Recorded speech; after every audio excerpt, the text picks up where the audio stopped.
Acusaciones de pederastia, rechazo a los homosexuales y sus derechos, discriminación sexual hacia las mujeres, escándalos por la mala administración y gastos excesivos son algunas de las polémicas en las que se ha visto envuelta la Iglesia Católica en los últimos años, que ha hecho que cada vez pierdan más feligreses alrededor del mundo. Este es el tema principal de nuestra primera crónica de hoy. Comenzamos.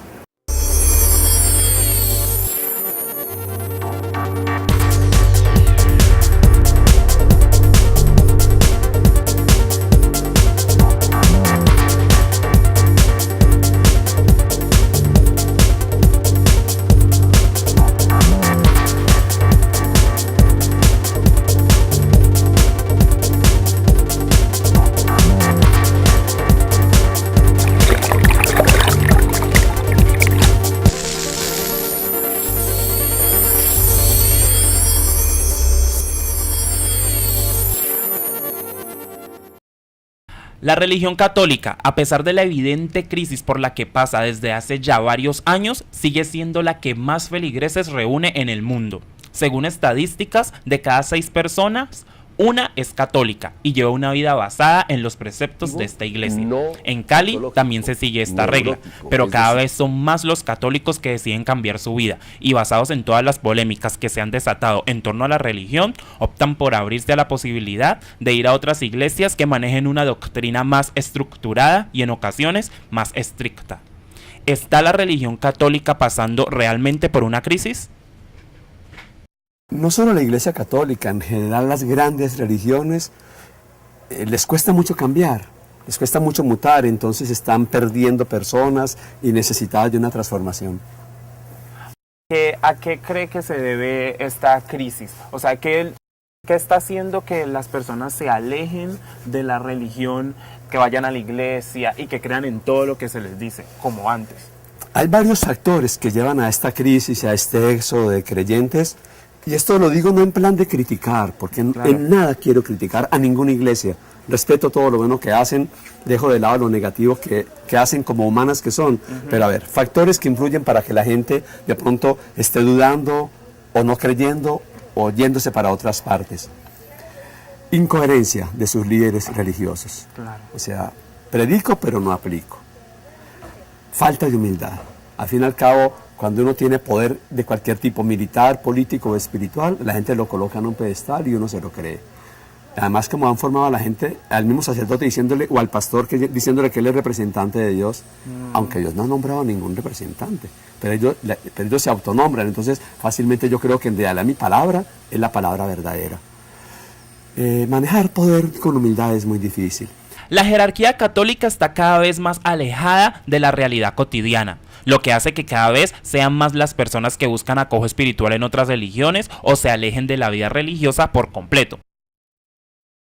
Respeto las religiones, pero llegó un momento en mi vida en el que dije las religiones, con todo el oro que tienen, también se van cargando de barro, de soberbia, de estructuras, de dinero, de poder, de incoherencia, de creencias que no son verdaderas. Entonces dijo, mejor me aparto, me hago al lado y me retiré.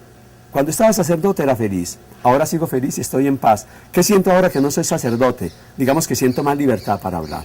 Antes me callaba por prudencia, ahora puedo hablar y lo hago con respeto. En Cali, a la fecha, hay más de 750 congregaciones a las que asisten el 10% de los caleños, aproximadamente unas 250.000 personas. Lo que más llama la atención de las personas de estas nuevas congregaciones es que los pastores y predicadores les hablan de forma más directa. En sus discursos son más frescos, naturales y cercanos. ¿Usted cree que en estos últimos años la iglesia aleja más a las personas de Dios que lo que las acerca? Lo que pasa es que para uno ser objetivo es bueno diferenciar cuando hablamos de la iglesia que entendemos por la iglesia. La iglesia jerarquía, o sea, el clero, la jerarquía, allá hay de todo. Hay excelentes seres humanos y hay otras personas que están haciendo daño. Sí. Pero la iglesia son esas personas que ahora seguramente están en su casa, junto a la mamá amorosa, el papá fiel, la ancianita linda, el joven creyente. Eso es una iglesia. Esa es la verdadera iglesia, la comunidad. así como Colombia no son sus gobernantes, es su pueblo. Lo que pasa es que el pueblo lo mantiene en la ignorancia. Entonces el pueblo no participa, no interpela, no cuestiona, obedece o traga entero. Entonces, si hablamos de la iglesia como estructura jerárquica, necesita muchos cambios. Si hablamos de los creyentes, la mayoría son personas buenas, que ojalá fueran más participantes para poder llevar a la iglesia un cambio. Pero la iglesia es muy piramidal. Todas las decisiones las toma la jerarquía y la gente, igual que en las iglesias cristianas. Amén, amén, sí, amén. La crisis del catolicismo llevará a que la Iglesia Católica se replantee la forma como se dirige a sus feligreses o se dejará llevar por las polémicas que cada vez la azotan más. ¿Seguirá perdiendo seguidores? Después de comerciales conoceremos el testimonio de Fabio Ambula, quien decidió cambiar sus creencias religiosas después de pasar por problemas personales.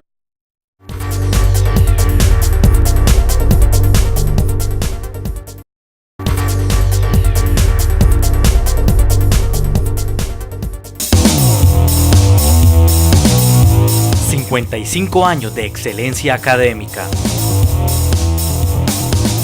La Santiago transforma tu mundo.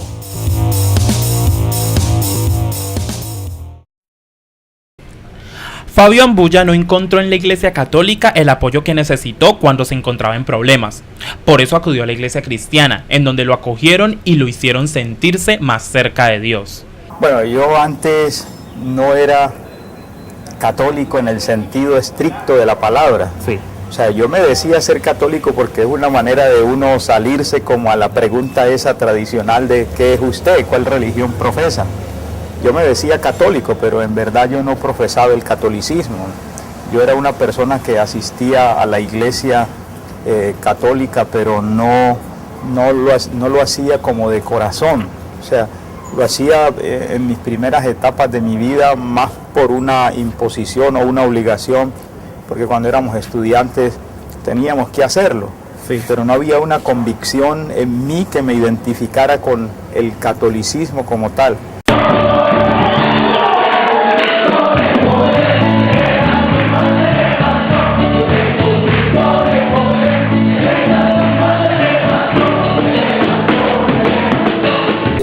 Pues uno encuentra diferencias en la iglesia cristiana como las que me permitieron acercarme ahí inicialmente. La principal diferencia es como que hay más cercanía de la iglesia con la gente. Quizás uno mira la dificultad de poder llegar al sacerdote como tal, al cura como tal, en una iglesia católica. Pero en una iglesia cristiana de pronto hay más cercanía con el pastor, sí. Hay más posibilidades de acercarse a él, y esta es una diferencia que de pronto ha marcado las dos doctrinas, ¿no? ¿Sí? De que una es distante desde el punto de vista de la concepción de uno como tal, y la otra es cercana. Sí, cercana en el sentido de que uno ve las puertas abiertas porque no se mira digamos la doctrina como el edificio físico, sino como la estructura que hay en torno a lo que es la iglesia. ¿Sí? Entonces la iglesia cristiana tiene la cercanía de los pastores, de los hermanos, de los líderes, de las personas que te pueden orientar en un momento determinado. ¿Sí? La gran incógnita que queda es si la Iglesia Católica algún día va a lograr acoplarse a los cambios de la sociedad y a dejar de lado tradiciones arcaicas que hacen que los creyentes se alejen cada vez más.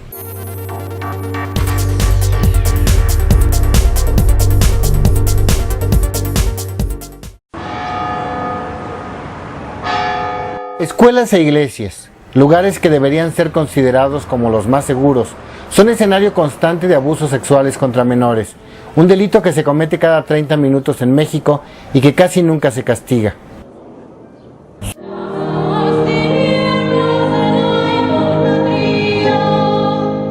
Gabriela fue violada por el director del coro de una iglesia. Tengo 17 años. Asisto a un grupo en el que me empiezan a enseñar a tocar instrumentos. Un día llegó como eso de las 12 de la noche a mi casa.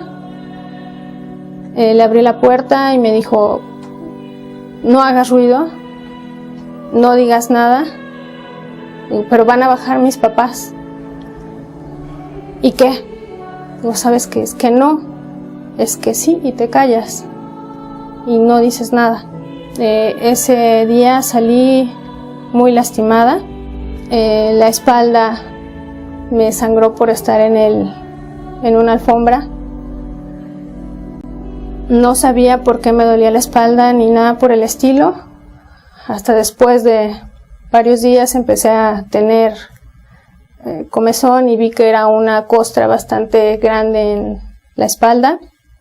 David Barrios es uno de los más reconocidos investigadores sobre daños causados por el abuso sexual a infantes. Por ejemplo, hay estudios que nos hablan de que en el campo del clero católico, en términos generales, más del 70% de los clérigos tienen actividad sexual. Y sin embargo, no todos son abusadores sexuales de niñas y niños. Por ahí la cifra se aproxima al 24-26%. Y no podríamos dudar de que en México, Latinoamérica y otros lugares diferentes a estos tres, la incidencia sea igual o incluso mayor. Más de 100 trabajadores y maestros del Colegio Salesiano presenciaron cómo el director requería a un estudiante, pero nadie sospechó o denunció nada. Pero bueno, yo, como les decía, yo recorrí de esta escuela todas las salas. En la clase de español, en la de matemáticas, en la de inglés, en la de biología, en la de química, en la de física, en educación física. Les decía, maestro, maestra, por favor, ¿me permite?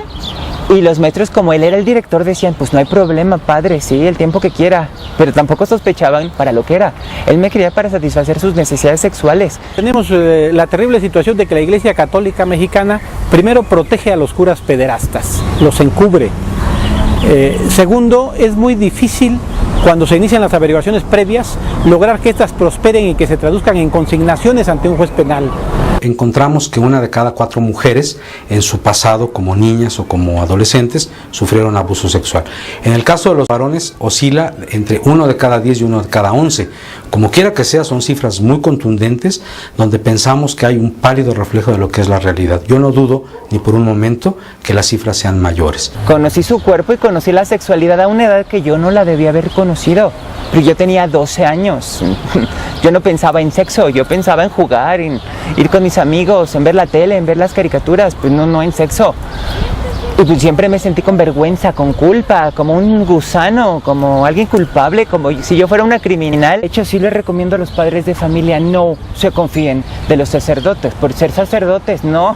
O sea, tienen sus necesidades sexuales, tienen sus necesidades eróticas, tienen sus necesidades, es como cualquier ser humano. Habrá quien no le ejerza y sea inocente, pero la mayoría, por esta represión sexual, buscan desfogues. Y claro, ¿con quién lo pueden hacer? Más fácilmente con niñas y niños, y no se vale. De cada 20 abusos sexuales hacia niñas o niños, solamente 1 se denuncia. Es decir, la cifra negra es lo que está predominando en este importante daño a la salud sexual y a la salud emocional de la población más vulnerable, nuestros niños y nuestras niñas. La red de sobrevivientes de abusos sexuales informa que en México están sin castigo 65 sacerdotes. Las historias de Michelle y Gabriela son ejemplo de ello. La Iglesia Católica no respondió a nuestra solicitud de entrevista sobre el tema.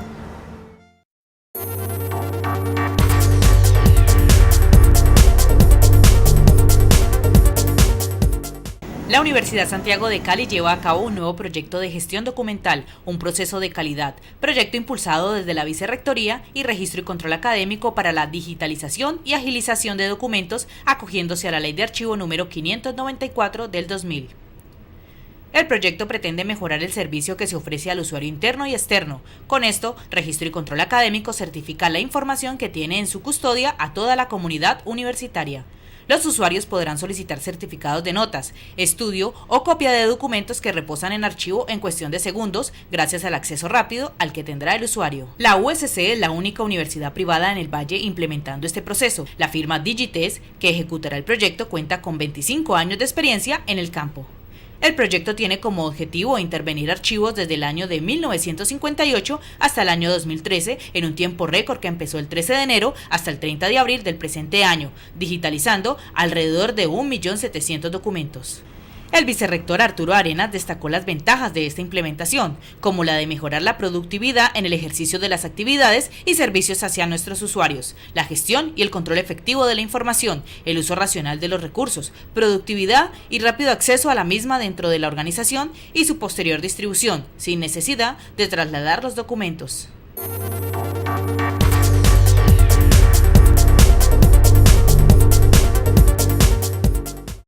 Culminó el Mundial de Ciclismo de Pista en Santiago de Cali, una vez más dejando en alto el nombre de nuestra ciudad, que es también conocida como la capital deportiva de Colombia y América. Los Juegos Panamericanos del 71, los Juegos Mundiales del 2013 y el Mundial de Ciclismo de Pista de 2014 son frutos del gran esfuerzo que se viene desarrollando en Cali. Además, es la sede principal del Mundial de Salsa. Según las autoridades, Cali continúa mejorando su infraestructura, sus vías y sus edificaciones para recibir eventos locales, nacionales e internacionales, como la Copa Davis en abril de 2014 y el Mundial de Atletismo Juvenil en julio del 2015. Estas convocatorias deportivas son logros históricos para nuestra ciudad.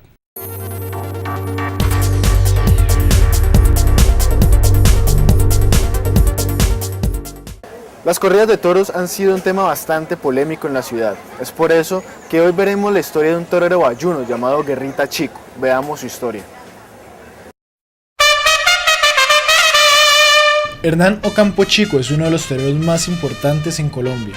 Él desde sus 8 años de edad empezó a despertar una atracción hacia los toros gracias a su padre, quien era novillero y que lo introdujo en esta profesión como él la llama. Estoy en esto desde los 7 años, mi padre quiso ser torero, fue novillero y me trajo desde muy chico a la plaza a ver toros y nació una afición que me ha durado pues casi toda mi vida, ¿no?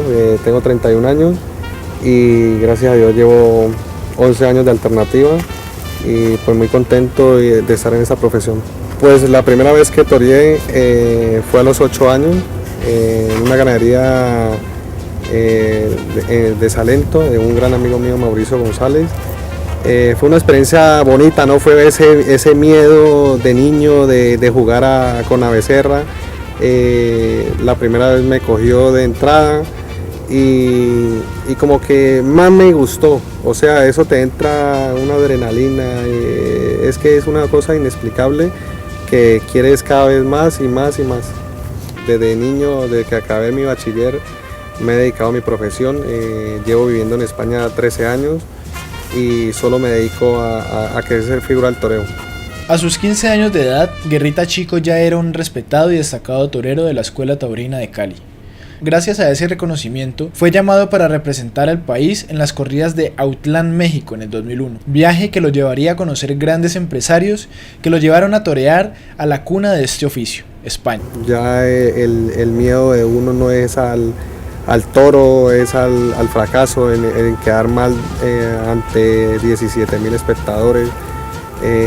Pero bueno, uno va manejando eso a medida que vas toreando constantemente, vas madurando como persona, como torero y vas cogiendo pues una similitud con la gente y eso te ayuda para pues administrar ese miedo que tiene uno, ¿no? En Colombia existe un gran número de personas que están en contra de las corridas de toro, ya que ven este tipo de espectáculos como un acto de barbarie y salvajismo contra la vida de los animales. Yo pienso que el toreo es un arte, sentimiento, es cultura. Desde hace muchos años.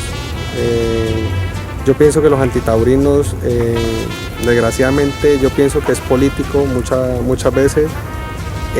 Pero por no decir todo lo que dicen es mentiras, porque yo he visto nacer un becerro en una ganadería y verlo crecer hasta los 4 años en toro y es el animal mejor cuidado del mundo.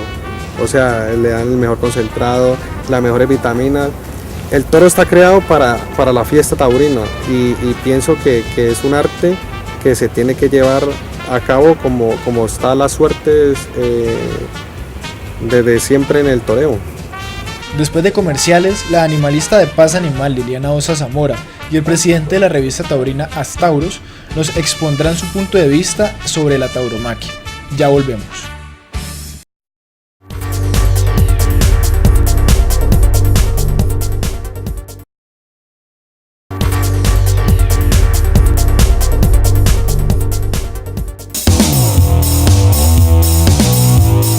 ...55 años de excelencia académica. La Santiago transforma tu mundo.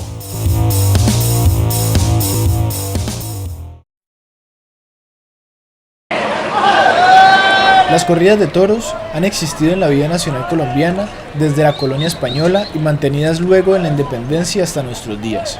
Ahora grupos de animalistas aseguran que este evento es sanguinario y denigrante, mientras los taurinos aseguran que la fiesta de los toros es un acto de aprecio y valentía. Pienso que ya están en vía de extinción las corridas de toros. Se debe a que hay unos valores nuevos, una axiología distinta, una axiología que ya no es la antropocéntrica en donde el hombre se creía el centro del mundo, sino que las nuevas generaciones, como les repito, han entendido que lo ecológico es algo fundante de la vida y que en esa medida todas las existencias se respetan. El árbol, el agua, el aire, los elementos, hemos vuelto como a la Grecia antigua a respetar y hablar de los elementos, y dentro de esa perspectiva los animales no humanos pues hacen parte de nuestro entorno, y las nuevas generaciones tienen unos valores nuevos, diferentes a los valores anquilosados que tenían, por decir algo, antes de la Segunda Guerra Mundial, porque usted sabe que la razón instrumental cartesiana se cae con la Segunda Guerra Mundial. Entonces empiezan a aparecer nuevos grupos y nuevos colectivos que defienden todas las existencias. Hay gente que desconoce totalmente la fiesta de los toros y por equivocación o por sesgo afirman que la fiesta es algo sangriento, algo que no debe ser, y de eso se han pegado una serie de personas que no tienen la mínima idea de lo que es una fiesta de los toros. Así le pasa a muchísima gente que no saben qué es la fiesta taurina. Algunos dicen que los taurinos nos vamos a disfrutar la muerte de un toro. Eso no es cierto. La fiesta de toros es un arte. Como tal, el solo hecho de un ser humano, dominando un toro de 500 kilos aproximadamente y poniéndolo a pasar por donde él le enseña a pasar, eso ya es un arte. Ya la manera como mueve el cuerpo, como mueve los brazos, como mueve todo, eso es lo que realmente se llama arte. Y de este arte han salido artes muy importantes como la música, la escultura, la literatura. Todos son artes derivados de la fiesta de los toros. Como taurinos somos una minoría en el país y en todos los países del mundo. Somos minoría. Entonces, lo único que nosotros podemos pedir es que respeten las minorías.